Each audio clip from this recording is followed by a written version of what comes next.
The human brain is amazing, but it has a big problem. It can trick us into believing things that aren't true, even when we're smart and well-educated.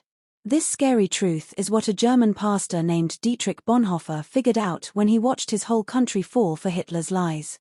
He called it stupidity, but he didn't mean people were dumb. He meant something much worse, that normal, intelligent people can stop thinking for themselves. Bonhoeffer saw doctors, teachers, church leaders, and college professors start supporting terrible things. These weren't bad people or stupid people. They were smart folks who had given up using their brains to think carefully about what was happening around them. They still had their intelligence, but they had lost something more important, their ability to think for themselves. Scientists today have learned that Bonhoeffer was right about how our brains work. Our minds are built to take shortcuts instead of thinking hard about everything.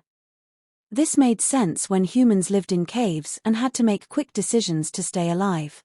If you heard a noise in the bushes, you didn't have time to think about whether it might be a dangerous animal, you just ran. The people who thought too long got eaten. But in today's world, these same shortcuts get us into trouble. Instead of helping us survive, they make us easy targets for people who want to trick us. Our brains automatically believe information that feels familiar and reject information that makes us uncomfortable. We look for facts that support what we already believe and ignore facts that don't. A scientist named Leon Festinger discovered something interesting about how people handle information that goes against what they believe. Instead of changing their minds when they learn new facts, most people work really hard to ignore or explain away anything that doesn't fit what they already think. This gets even worse when people are stressed out, worried about money, or feeling scared, which describes a lot of people today. Social media companies have learned how to use these brain tricks against us. They study everything we click on, everything we pause to read, and everything that makes us angry or excited. Then they show us more of the same kind of stuff because it keeps us glued to our screens. They don't care if the information is true, they just care that it gets our attention so they can sell ads.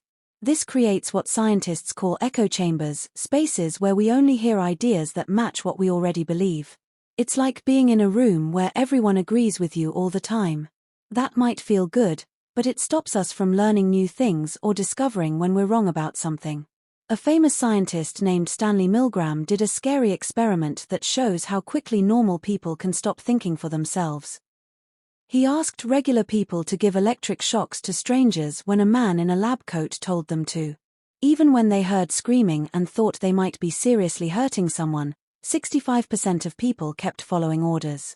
These weren't mean people, they were ordinary folks who had temporarily stopped using their own judgment about right and wrong. Another scientist named Solomon Asch showed that people will even lie about what they can see with their own eyes if everyone around them is saying something different. He showed people lines of different lengths and asked which one was longest. When actors pretended to pick the wrong answer, 75% of real participants went along with the group at least once, even though they could clearly see the right answer. Today's internet has made these problems much worse. A study from MIT found that fake news spreads 6 times faster than real news on social media. Why? Because fake news is often more exciting, more scary, or more satisfying than the truth. It tells people what they want to hear instead of what they need to know. Our whole economic system now rewards people for not thinking carefully. News websites get more visitors when they publish scary or angry stories instead of boring but important facts. Politicians win elections by giving simple answers to hard problems instead of admitting that things are complicated.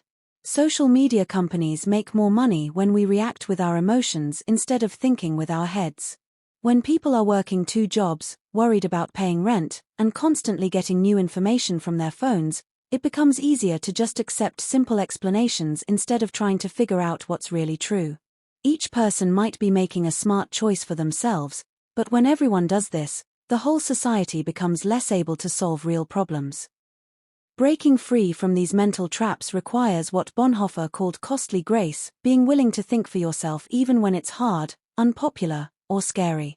This means asking tough questions, admitting when we don't know something, and being open to changing our minds when we learn new facts.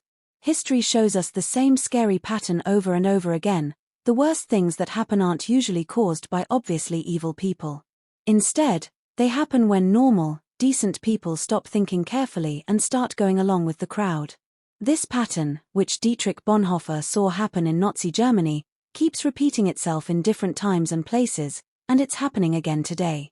Bonhoeffer had a front row seat to one of history's most studied cases of mass delusion. He came from a smart, educated family. His dad was a famous brain doctor. He grew up believing that education and smart thinking could prevent terrible things from happening.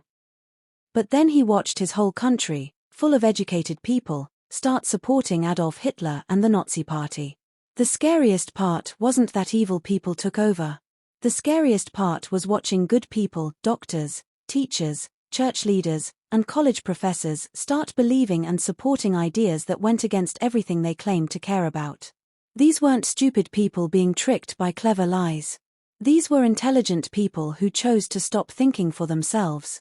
We can see this same pattern in other times and places.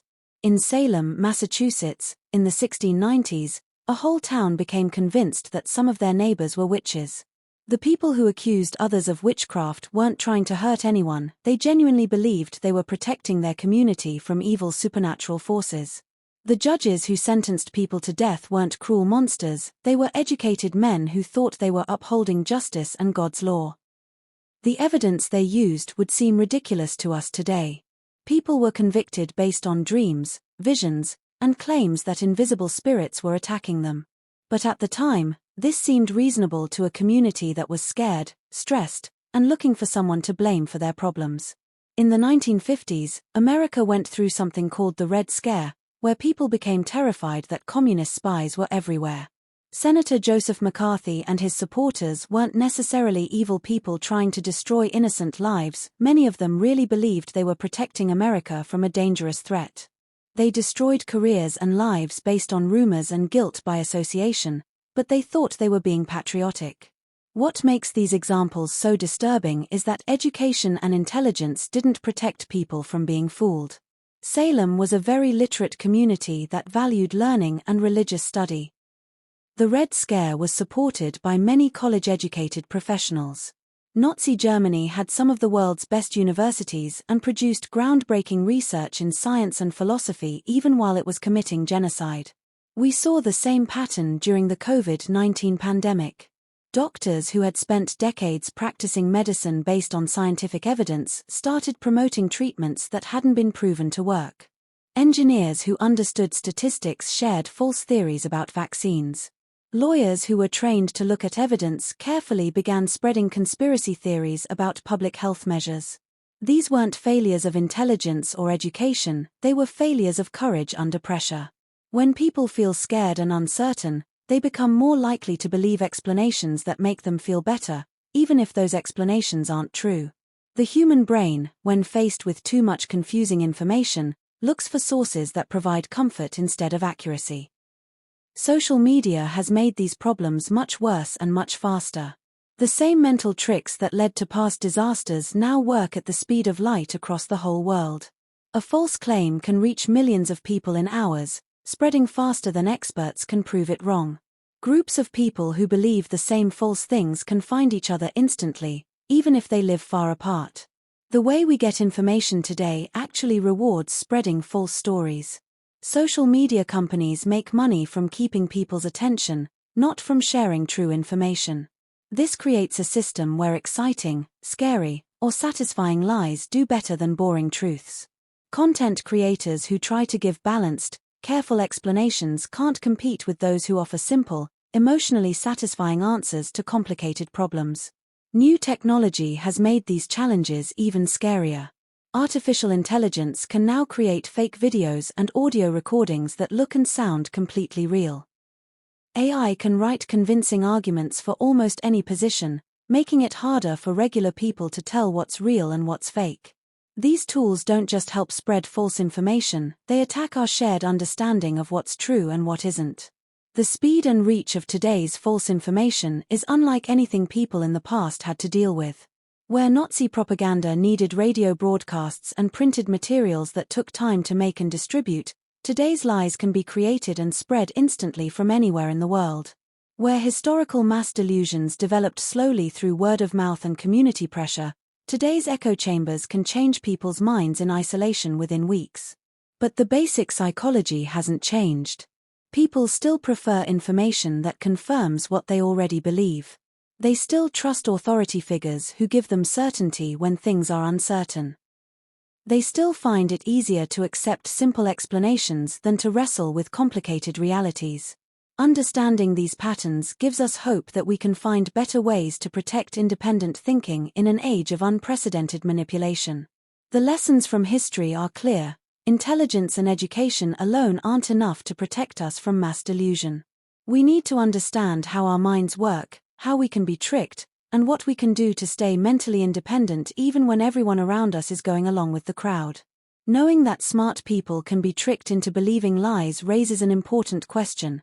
How can we protect ourselves and our society from this kind of mental manipulation? Dietrich Bonhoeffer talked about costly grace, being willing to think for yourself no matter what it costs you personally. But today's challenges are so big that we need more than just individual heroes. We need practical strategies that anyone can use, and we need to change how our whole system works. The first step in protecting yourself is learning to be humble about what you know. This doesn't mean being wishy-washy about everything, but it does mean staying open to the possibility that you might be wrong about some things. Scientists have found that people who are better at admitting they don't know everything are less likely to fall for false information and less likely to get stuck believing things just because they want them to be true. One practical way to build this mental flexibility is to regularly look for information that challenges what you believe. This isn't about torturing yourself with opposing views, but about testing whether your beliefs can stand up to scrutiny. Think of it like exercise for your brain. Just like your muscles get stronger when you work them against resistance, your thinking gets better when you regularly challenge it with difficult questions and uncomfortable facts. Another important skill is learning to say I don't know when you actually don't know something. This has become almost revolutionary in a culture that rewards people for having confident opinions about everything, whether they know anything about the topic or not.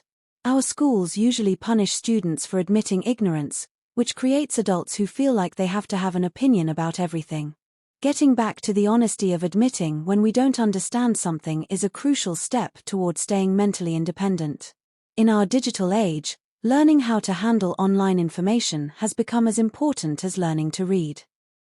This means understanding how social media websites decide what to show you, knowing what motivates different kinds of online platforms, and developing habits that slow down how fast you consume information. One simple but powerful practice is taking just 1 minute to check whether something is true before you share it online. This tiny pause can break the cycle that makes money off our quick emotional reactions. But individual efforts alone can't solve a problem this big. We need to change the systems that make it profitable to spread lies and rewarding to stop thinking carefully. This includes making social media companies explain how their computer programs decide what content to show users and what financial reasons they have for promoting certain types of posts. Our schools need major changes too. Traditional education that focuses on memorizing information and giving back approved answers might actually make students more vulnerable to manipulation by teaching them to trust authority instead of thinking for themselves. Schools need to focus more on teaching students how to evaluate evidence, recognize faulty reasoning, and stay humble when facing uncertainty. We also need to teach people about the psychology and economics behind false information. Students need to understand not just how to spot fake news, but why fake news often spreads faster than truth and how their own mental shortcuts make them easy targets for manipulation. This means uncomfortable lessons about the limits of human reasoning and the ways that smart people can be deceived. Economic policies that reduce stress and uncertainty might be some of the most effective long-term ways to protect against mental manipulation. When people aren't constantly worried about healthcare, housing, and jobs, they have more mental energy available for careful thinking about complex issues. Research consistently shows that financial stress makes it harder to think clearly and makes people more susceptible to emotional manipulation. The design of websites and information systems needs to be completely rethought. Instead of being optimized to grab attention and sell ads, these systems could be restructured to reward honest information, encourage diverse viewpoints, and slow down the spread of unverified claims. This might mean building waiting periods into sharing functions, requiring users to read articles before they can share them, or creating financial incentives for content that promotes understanding instead of outrage. Our democratic institutions themselves need updates to deal with the challenges posed by widespread misinformation. Traditional ideas about informed citizen participation become problematic when large numbers of people are systematically misinformed about basic facts. This doesn't mean giving up on democracy, but rather developing new approaches that acknowledge the realities of human psychology and how people process information. The development of artificial intelligence presents both huge dangers and potential solutions. While AI can be used to create more sophisticated forms of manipulation, it might also be used to help people identify false information, recognize their own mental biases, and access more diverse perspectives on complex issues. The key is making sure these tools are designed to enhance human choice rather than replace human judgment. International cooperation will be essential for dealing with the global nature of modern information warfare. Just like environmental problems require coordinated responses across national borders, the challenge of protecting independent thought goes beyond what any single country can handle alone. Developing international standards for information integrity, platform accountability, and digital rights represents a crucial frontier for preserving intellectual freedom. The stakes couldn't be higher. Bonhoeffer died for refusing to give up his intellectual independence, but he understood that the alternative, allowing human thought to be systematically undermined, represented an even greater tragedy.